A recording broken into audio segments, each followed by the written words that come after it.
तो जय हिंद प्यारे बच्चों। उपसर्ग और प्रत्यय जानेंगे क्या होता है। उपसर्ग वह शब्दांश है जो किसी शब्द के पहले जुड़कर एक नया शब्द बनाता है। कहने का मतलब उपसर्ग वह एक शब्द है, वो ऐसा एक शब्द होता है जो कि किसी शब्द के पहले जुड़कर एक नया शब्द बनाता है। जैसे हार है, हार के आगे जुड़ गया आ लग गया, आ और हार मिल गया तो आहार बन गया। हार के आगे प्यारे बच्चों हम प्र जोड़ते हैं, तब प्र प्लस हार दोनों जुड़ेगा तो प्रहार बन जाएगा। तो प्यारे बच्चों इसी को हम क्या कहते हैं, उपसर्ग कहते हैं। देखिए नीचे क्या है, उस उपसर्ग कितने प्रकार के हिंदी में होते हैं।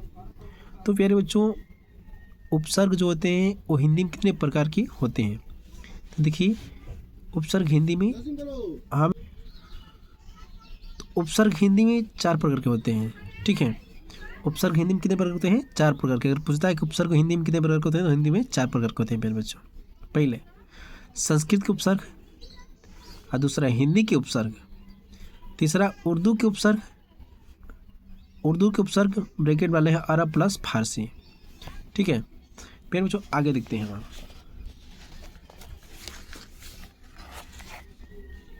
देखिए ये क्या है,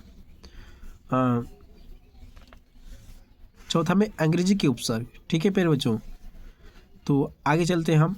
लेकिन प्यारे बच्चों एक बात बता दे रहे हैं हम, नोट में हम लिखे हैं, क्या लिखे हैं देखिए एक बार। नोट में लिखे हैं उस उपसर्ग में जो शब्द पहले जुड़ता है और इसका अर्थ नहीं रहेगा तो चल जाएगा, लेकिन बाद वाले शब्द का अर्थ निकलना चाहिए। प्यारे बच्चों एक बात और होता है उपसर्ग में, जो उपसर्ग के पहले जो शब्द जुड़ता है, जैसे हम दिखा रहे हैं आपको हम, देखिए ये हार है, हार का अर्थ निकल रहा है लेकिन आ का अर्थ नहीं निकल रहा है। तो प्यारे बच्चों ऐसे भी शब्द रहेगा तो हम क्या कहेंगे, उपसर्ग कहेंगे। जैसे मैं नीचे आइए दिखा रहे हैं, जैसे में अति प्लस लाभ, अति प्लस लाभ। प्यारे बच्चों अति का अर्थ नहीं निकल रहा है लेकिन लाभ का निकल रहा है, इसलिए क्या आएगा, बन गया है अति लाभ। तो इसका अर्थ नहीं निकलेगा चल जाएगा, लेकिन इसका उपसर्ग का नियम होता है कि शुरू वाला का अर्थ नहीं निकलेगा चल जाएगा, लेकिन लास्ट वाला का निकलना चाहिए। प्यारे बच्चों नीचे लिखेंगे क्या, देखिए परवेक्षक, परि प्लस वीक्षक, विच्छेद करें, संधि विच्छेद करें, परि प्लस वीक्षक बराबर क्या बनता है, पर्यवेक्षक बनता है। ठीक है प्यारे बच्चों, तो देखिए परि का अर्थ नहीं निकलता है, वीक्षक का अर्थ निकलता है, इसलिए ये चल जाएगा। ठीक है, लास्ट वाला का निकलना चाहिए, बाद वाला का शुरू वाला का नहीं निकलना चाहिए, तो चल जाएगा। ठीक है, इस उपसर्ग कहते हैं। ये प्यारे बच्चों थोड़ा मेरी गलती हो गया है, कोई बात नहीं, ये नहीं हो सकता है, ये दोनों का अर्थ नहीं निकल रहा है। ठीक है आगे देखते हैं।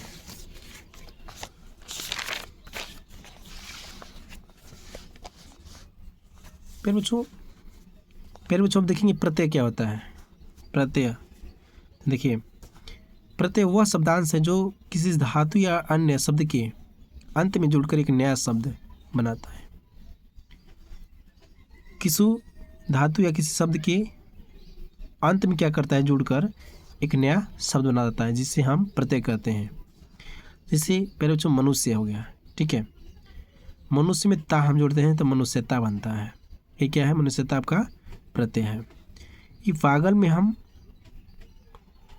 पग जोड़ दिए, पग अंतिम में, तो क्या बन गया, पागल, पागलपड़ यानी पागलपन। ठीक है, तो प्यारे बच्चों जो अंतिम में जुड़ता है, यानी शब्द की जो लास्ट में शब्द जुड़ता है और जुड़कर एक नया शब्द बनता है, उसे हम क्या करते हैं, प्रत्यय कहते हैं। तो प्यारे बच्चे इसमें देखिए प्रत्यय में शुरू वाला जो होता है, इस शुरू में इसका अर्थ निकलना चाहिए, लास्ट वाला का नहीं निकलेगा चल जाएगा। प्रत्यय का मतलब शुरू वाला जो है उसका अर्थ निकलना चाहिए, लास्ट वाला का नहीं निकलेगा चल जाएगा, उसे हम क्या कहते हैं, प्रत्यय भी कहते हैं। जिससे मनुष्य प्लस ता, मनुष्यता। ठीक है क्लियर, आगे चलते हैं, समझ चुके होंगे आप। प्यारे बच्चों आप लोग समझ चुके हैं, मुझे आशा है। आगे चलते हैं। प्रत्यय 2 प्रकार के होते हैं। अब क्वेश्चन उठ रहा है कि प्रत्यय कितने प्रकार के होते हैं, तो प्रत्यय 2 प्रकार के होते हैं। कृत्य प्रत्यय तृतीय प्रत्यय, कृत्य प्रत्यय और तृतीय प्रत्यय होते हैं। देखते हैं कृत्य प्रत्यय क्या होता है प्यारे बच्चों। कृत्य प्रत्यय हम देखते हैं क्या होता है।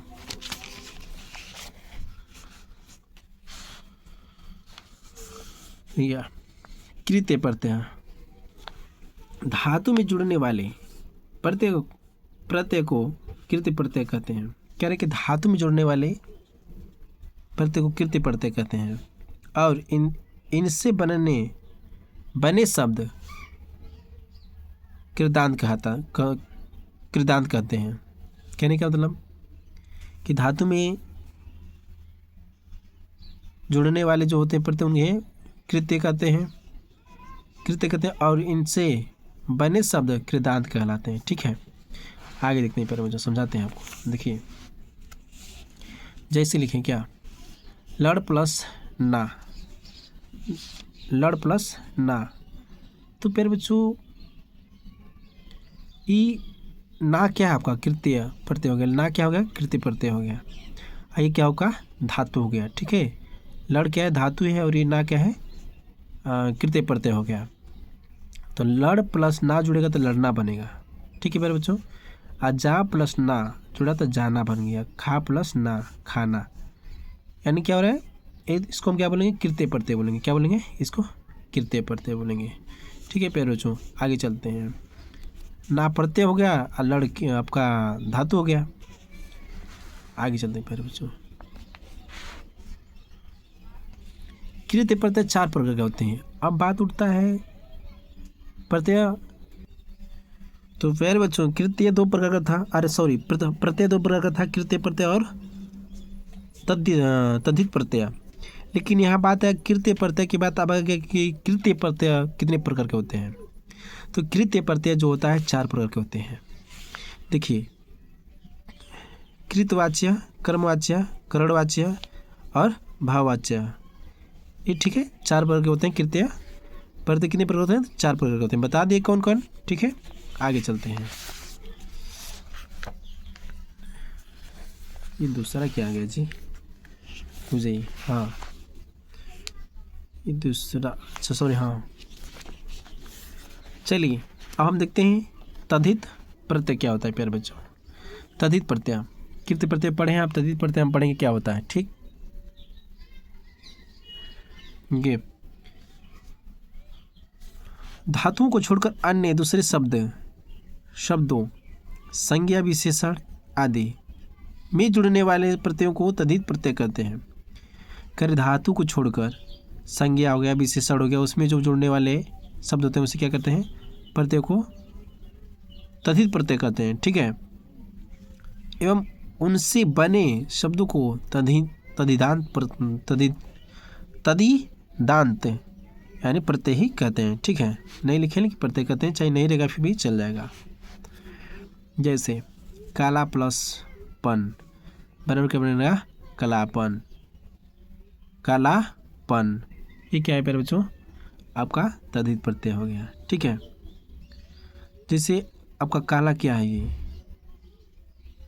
आपका काला क्या है, संज्ञा बोले हैं, संज्ञा, विशेषण। ठीक है, तो काला आपका क्या हो गया, वही हो गया। तो काला प्लस पन, कालापन बन गया। ठीक, तद्धित प्रत्यय हो गया। अब देखिए तद्धित प्रत्यय के 4 भागों में बांटा गया है। अब आ गया कि तद्धित प्रत्यय को कितने भागों में बांटा गया है, तो तद्धित प्रत्यय को 4 भागों में बांटा गया है। संज्ञा से संज्ञा बनने वाली तद्धित प्रत्यय, विशेषण से संज्ञा बनने वाली तद्धित प्रत्यय, और नीचे क्या है,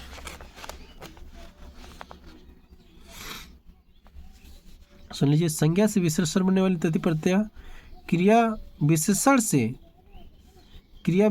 से विशेषण बनने वाली तद्धित प्रत्यय। ठीक है, आशा करते हैं कि समझ में आया होगा आप लोग को, और नहीं समझ आता तो अपनी राय कमेंट बॉक्स में लिखिए, उसके हिसाब से फिर बताया जाएगा आपको प्यारे बच्चों।